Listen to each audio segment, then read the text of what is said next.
नमस्कार दोस्तों, कैसे हैं आप लोग। महाराष्ट्र के अंदर दो शहरों के नाम और एक एयरपोर्ट का नामकरण किया जा रहा है। शहरों में आपको पता है, एक शहर है औरंगाबाद। औरंगाबाद में औरंगजेब की मजार है। इनफैक्ट औरंगजेब के नाम पे ही औरंगाबाद नाम का शहर पड़ा है। इस औरंगाबाद नाम के शहर को बदल के किया जा रहा है संभाजी नगर। और एक शहर है महाराष्ट्र के अंदर ओस्मानाबाद नाम का, उसको बदल के किया जा रहा है उसका नाम धाराशिव। ये दोनों ही चीजों का लॉजिक मैं आपको बताऊंगा। और नवी मुंबई में जो नया एयरपोर्ट बन रहा है मुंबई का, बताया जाता है कि जो अंधेरी में एयरपोर्ट है उससे बड़ा एयरपोर्ट नवी मुंबई में बनना है। तो नवी मुंबई में जो एयरपोर्ट बन रहा है उसका नाम पड़ेगा डीबी पाटिल के नाम पे। इन तीनों ही चीजों के रिस्पेक्ट में आपको बताऊंगा। वैसे मैं नवी मुंबई के एयरपोर्ट के नामकरण की बात करूं तो इसके ऊपर कंट्रोवर्सी पिछले 1-2 साल से चल रही है। शिवसेना के अंदर एक बड़ा तबका है जो कि यह कह रहा था कि नवी मुंबई का एयरपोर्ट का नाम जो रेवोल्यूशनरी लीडर रहे हैं महाराष्ट्र के बाला साहब ठाकरे जी, इनके नाम पे पड़ना चाहिए। तो बाला साहब जी के नाम पे पड़ना चाहिए नवी मुंबई एयरपोर्ट का नाम। लेकिन ओवरऑल ये जो एयरपोर्ट बनना है ना नवी मुंबई का, इसके आसपास के जो लोग हैं वो धरना प्रदर्शन कर रहे थे कि भाई इसका नाम आप डीबी पाटिल जी के नाम पे रखिए। डीबी पाटिल जी इस पर्टिकुलर इलाके, जो रायगढ़ डिस्ट्रिक्ट है जहां पे एयरपोर्ट बन रहा है आपका, उसके आसपास के इलाके में काफी इन्फ्लुएंशियल रहे थे अपने समय पे। तो ये कंट्रोवर्सी थी एयरपोर्ट को लेके। शिवसेना के अंदर ही अगर आप देखो तो एक बड़ा फैक्शन था, और कहा जाता है जो एकनाथ शिंदे जी थे वो भी ये कहते चाहते थे कि नवी मुंबई एयरपोर्ट का नाम बाला साहब ठाकरे जी के नाम पे पड़े। बट फाइनली यहाँ पे जो उद्धव ठाकरे जी की सरकार है उसने ये डिक्लेयर कर दिया है कि नवी मुंबई एयरपोर्ट का नाम पड़ेगा डीबी पाटिल जी के नाम पे। उसके बाद ये जो संभाजी नगर नाम रखा गया है, तो संभाजी के बारे में जानना जरूरी है। वैसे मैं आपको बता दूं कि जो मैंने मीडिवल हिस्ट्री पढ़ाई है आपको, उस मीडिवल हिस्ट्री में मैंने पूरा टॉपिक समझाया है। जो मेरी सतीश चंद्रा की मिडिल हिस्ट्री किताब है, इसका अगर आप सवा लेक्चर देखोगे तो औरंगजेब स्ट्रगल विद मराठास की मैंने बात की। यहां पे मैंने संभाजी के एग्जीक्यूशन की बात की है।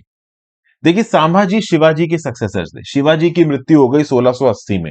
शिवाजी ने अपने लाइफ के दौरान ही औरंगजेब को काफी परेशान किया था। शिवाजी के अंदर ही ये जो मराठास थे वो बहुत ही स्ट्रांग फाइटिंग पावर में बदल गए। तो शिवाजी महाराज का जो इन्फ्लुएंस था ना, औरंगजेब को हिला के रख दिया था। दिमाग खराब हो गया था औरंगजेब का कि यार क्या करें। और शिवाजी के बाद गद्दी पर बैठे संभाजी महाराज। तो संभाजी महाराज भी टेंशन देने वाले थे औरंगजेब को। गजब के लीडर थे। बहुत ही कम उम्र पे इनकी मृत्यु हो गई। औरंगजेब ने मारा था इनको।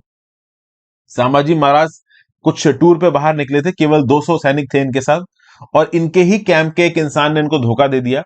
एक सीक्रेट रास्ते से वो मुगल गवर्नर को ले आया। संभाजी को यहाँ पे कैप्चर कर लिया गया। 1 महीने तक संभाजी को टॉर्चर किया गया, आंखें निकाल दी गई, उनके बॉडी के पीसेस कर दिए गए, मार दिया गया। बहुत ही बुरी मौत मारी थी संभाजी को औरंगजेब ने। और हिस्टोरिकली देखा जाए तो ये जो संभाजी का एग्जीक्यूशन किया गया था औरंगजेब के द्वारा, ये एक बहुत बड़ी गलती थी औरंगजेब की। क्यों?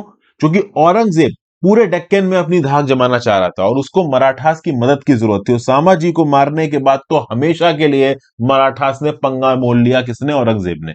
अगर औरंगजेब उस समय पे संभाजी के साथ बातचीत करके कोई निगोशिएशन कर लेता, कोई पीस ट्रीटी स्थापित कर लेता, तो शायद वो बाकी डेक्कन पे कब्जा कर लेता और एक बार को शायद मराठास भी उसको सपोर्ट कर देते। लेकिन संभाजी को मार के मुगल अंपायर ने अपना डेथ नील खोद दिया था। तो बेसिकली संभाजी को यहाँ पे ऑनर करने के लिए ये जो आपका औरंगाबाद नाम का शहर है, इसका नाम रख दिया गया है संभाजी नगर। मीडियल हिस्ट्री के बारे में और जानना चाहते हैं दोस्तों, तो मेरी सतीश चंद्रा वाली जो प्लेलिस्ट है इसको आप जाके देख सकते हैं। सतीश चंद्रा मीडियल हिस्ट्री, मेरा नाम हर्षित द्विवेदी के साथ यूट्यूब पे अगर आप सर्च मारेंगे आपको प्लेलिस्ट मिल जाएगी। किसी भी एग्जाम के पर्सपेक्टिव से आप पढ़ रहे हो, मीडियल हिस्ट्री अगर आप पढ़ना चाहते हो, आपको सब कुछ यहाँ पे समझा दिया जाएगा। फिर बात की जाए धाराशिव केव्स की। ये जो ओस्मानाबाद नाम का शहर है, इससे लगभग 8 किलोमीटर दूर आती हैं धाराशिव केव्स, बालाघाट माउंटेन्स में। तो बेसिकली इन केव्स के नाम पे यहां पे नाम रख दिया गया ओस्मानाबाद। ठीक है भाई। आर्कियोलॉजिकल जो डिपार्टमेंट है, आर्कियोलॉजिकल सर्वे ऑफ इंडिया ने इन धाराशिव केव्स को ढूंढा था। 7 केव्स हैं ये बालाघाट माउंटेन्स के अंदर। इनका अपना हिस्टोरिकल सिग्निफिकेंस है।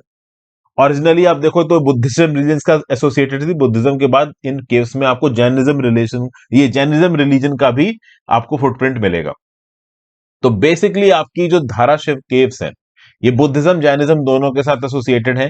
और अब ओस्मानाबाद शहर का नाम हो गया है धाराशिव, और ओवरऑल औरंगाबाद का नाम हो गया है संभाजी नगर, और मुंबई का जो एयरपोर्ट है इसका नाम होगा डीबी पाटिल। लेकिन मैं आपको एक चीज बता दूं, ये जितने भी डिसीजन लिए गए हैं उद्धव ठाकरे जी की सरकार के द्वारा, ये लीगल बैटल में आ सकते हैं। इनमें कुछ इश्यूज अभी उठ के आ सकते हैं। क्योंकि देखिए, जब शहरों के नाम बदले जाते हैं तो स्टेट लेजिस्लेचर शहरों का नाम बदल सकता है। तो अभी के लिए उद्धव ठाकरे जी की कैबिनेट ने नाम बदलना अप्रूव कर दिया है, लेकिन इस नाम को बदलने के लिए स्टेट लेजिस्लेटिव असेंबली के अंदर एक रेजोल्यूशन पास कराना पड़ेगा। और अभी के लिए रेजोल्यूशन पास होगा नहीं होगा पता नहीं, क्योंकि जो उद्धव ठाकरे जी वाला जो कैंप था शिवसेना वाला, उसके एडवोकेट यहां पे सुप्रीम कोर्ट में केस दायर कर रहे हैं कि भाई जो नो कॉन्फिडेंस मोशन है वो ना हो, पहले डिस्क्वालिफिकेशन कर दो। ये जो शिवसेना दो हिस्सों में टूटी है ना, एक हिस्सा क्या बोल रहा है कि भाई फ्लोर टेस्ट होना चाहिए, ठीक है ना। तो अगर अभी फ्लोर टेस्ट हो जाता है तो ऑब्वियस सी बात है, ये जो शिवसेना की तरफ से जो टूट के एक नाथ शिंदे के कैंप में जो एमएलए गए हैं, अगर वो बीजेपी की तरफ से वोट कर देते हैं तो प्रॉब्लम हो जाएगी अभी की उद्धव ठाकरे जी की सरकार को। इसलिए उद्धव ठाकरे जी वाला जो कैंप था वो चाहता था कि डिस्क्वालीफाई पहले कर दो एमएलए को। अगर एमएलए डिस्क्वालीफाई हो जाता तो उद्धव ठाकरे जी की सरकार जो थी वो बनी रहती।